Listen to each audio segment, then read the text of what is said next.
السلام عليكم ورحمة الله وبركاته. إن شاء الله تكونوا بخير. يأتيكم بفيديو جديد.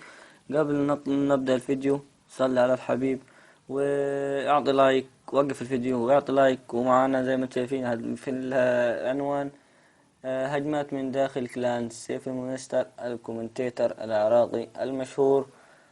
ومعنا البربري والبرج البومبر وأكثر من عايز يتطور. ونبدأ بأول هجمة. يعني أنا متحدي مع بعض، يعني هجمين من حيدر العراق. وأنا كنت عايز يبقى المنطاد مع العملاق. وخلينا ننزل نروح كله على بعضه.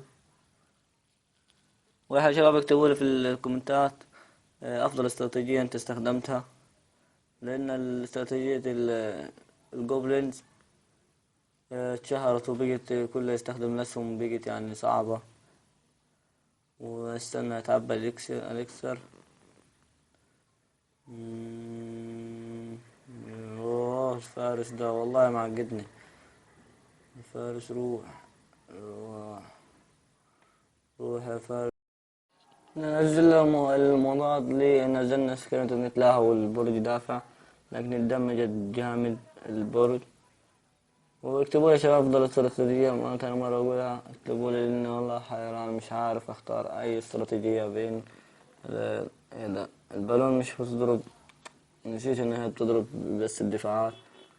طب ماشي، تاخذ لي فترة ما تضرب يعني.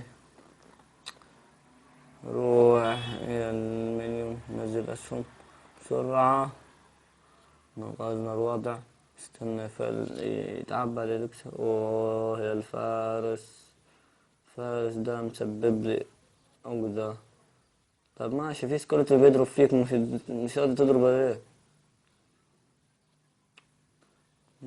كده هو دمج لي البرجين.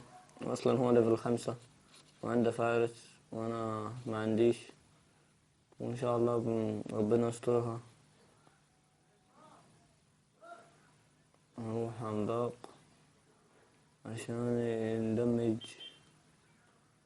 روح مسهل. دمر. الله المنطاد عندي راح في روعة المنطاد. يلا افعلها منطاد يا اخي، اضرب يا اخي، خليك ساعتين واقف انت. اضرب. حول ولا قوة الا بالله. يعني كل حلقة تهزم. اكتبوا لي يا شباب بالاستراتيجيات، لأنه صعبة جدا في الاستراتيجيات. والله مش عارف أجمع استراتيجية حلوة بدون الفارس. أصلا مفيش حاجة يعني. كل ما نلعب باستراتيجية ألعب بفوز ماتش وكده. هو أصلا خلاص دخل على البيت ونزل بيكا، وأنا ما عنديش غير يعني ما عنديش حاجة تضرب. يلا أصحاب إسرائيل. وكده يكون فاز حيدر العراق عليا.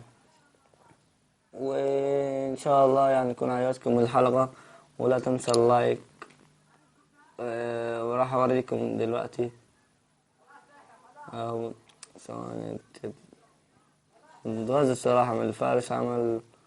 عامل أحلى شغل مع يعني مش عارف مين معه. وش فارس تاني من بكتب. وش فارس ليه يعني ما عنديش؟ ليه مش طالع لي؟ ليه مش عارف ليه مش راضي بيطلع لي.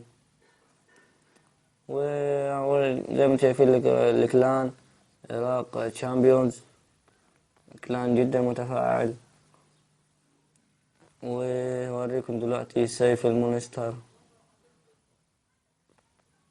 الكومنتيتور أكيد كلكم تعرفوه، مش أغلبكم، كلكم تعرفوه.